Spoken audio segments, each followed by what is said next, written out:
Qu'avez-vous fait de Christ, mon Fils bien-aimé, dit l'Éternel.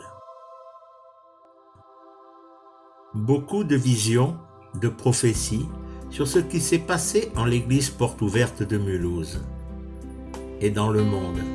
Et je lis tout un tas de théories, de doctrines, d'épreuves, d'attaques de Satan et tellement d'autres choses. Sorti et à l'écart des églises depuis de nombreuses années, en sondant la parole de Dieu, les premières questions qui me sont venues sont les suivantes. Où étaient-ils ces bergers chargés de veiller sur le troupeau qui leur a été confié? Où étaient-ils ces bergers prêts à repousser l'ennemi qui rôde comme un lion rugissant, tentant de pénétrer dans la bergerie? Où étaient-ils ces bergers chargés de se tenir sur la brèche afin de restaurer les murs de leur bergerie? Puis en lisant quelques textes sur les sites, m'est venu un parallèle entre l'Ancien Testament et l'Église chrétienne de ces temps. Il a fallu du temps et des épreuves pour que la royauté du roi David s'établisse, comme il a fallu du temps et des épreuves pour qu'à la suite du réveil du XXe siècle, l'Église chrétienne s'établisse. Le roi David désirait construire un temple pour l'Éternel, mais ce fut son fils Salomon qui bâtit ce temple. Mais il est aussi dit que Salomon se fit construire un palais. Ce réveil qui a permis l'éclosion et l'établissement de l'Église d'aujourd'hui, ou plutôt de petites communautés qui se réunissaient là où elles le pouvaient, puis les héritiers, pasteurs ou bergers de ces petites communautés ont voulu, à l'image de Salomon, construire des temples, églises, bâtiments, non pas pour l'Éternel, mais pour le confort et la communion fraternelle humaine. Où cela a-t-il commencé à dériver? Relisons donc ce que Salomon fit par sagesse humaine pour avoir la paix avec les peuples voisins. Il passa des alliances, épousa des filles de rois et laissa entrer les idoles dans le pays. Nous n'avons pas d'idoles, me direz-vous. C'est plus subtil que cela, et il nous faut relire un passage de la Genèse, chapitre 3 et verset 1. Le serpent était le plus rusé de tous les animaux des champs que l'Éternel Dieu avait fait. Il dit à la femme, Dieu a-t-il réellement dit, « Vous ne mangerez pas de tous les arbres du jardin ?» De cette simple question, d'innombrables doctrines ont surgi. Les énumérer, cela serait fastidieux, et tous les versets de la Bible ont été discutés. En réponse à cette question, Dieu a-t-il réellement dit? Et ainsi, à cause de ces doctrines, chaque église, chaque dénomination s'est enorgueillie de détenir la vérité. Ces églises sont si présomptueuses que pour s'enrichir, bâtir et s'établir, elles ont volé les dîmes de l'Éternel. Elles passent des alliances les unes avec les autres ou avec le monde pour avoir la paix. Et aujourd'hui, Elohim pose des questions à l'Église ou aux églises. Qu'avez-vous fait de mon fils bien-aimé? Qu'avez-vous fait à mes brebis? Qu'avez-vous fait de mes brebis?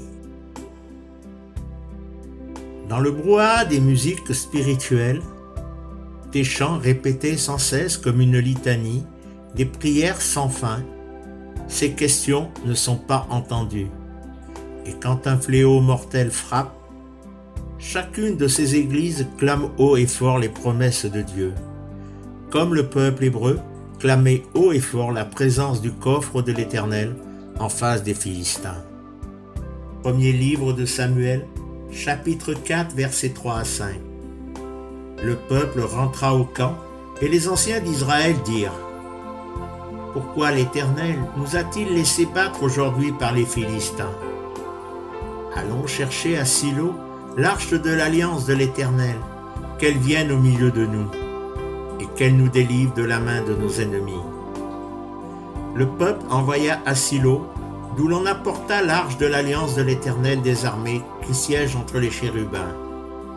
Les deux fils d'Élie, Ophni et Phinéé, étaient là avec l'arche de l'alliance de Dieu. Lorsque l'arche de l'alliance de l'Éternel entra dans le camp, tout Israël poussa de grands cris de joie. Et la terre en fut ébranlée. Je laisse à chacun de lire la suite et ce qu'il arriva. Yeshua ne met jamais à l'épreuve ce qu'il a lui-même bâti sur le roc, mais il met à l'épreuve ce que les hommes ont pensé et voulu bâtir sur le roc.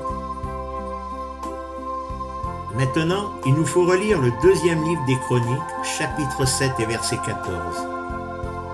Si mon peuple, sur qui est invoqué mon nom, s'humilie, prie et cherche ma face. Et s'il se détourne de ses mauvaises voies, je l'exaucerai des cieux. Je lui pardonnerai son péché et je guérirai son pays. En lisant attentivement ce verset, la première chose, oui, vous lisez bien, la première chose qu'Élohim demande, s'humilier. Les chrétiens savent-ils encore s'humilier devant Dieu? Savent-ils être comme Job? Lisons donc le chapitre 23 et en particulier les versets 2 à 7. Maintenant encore ma plainte est une révolte, mais la souffrance étouffe mes soupirs.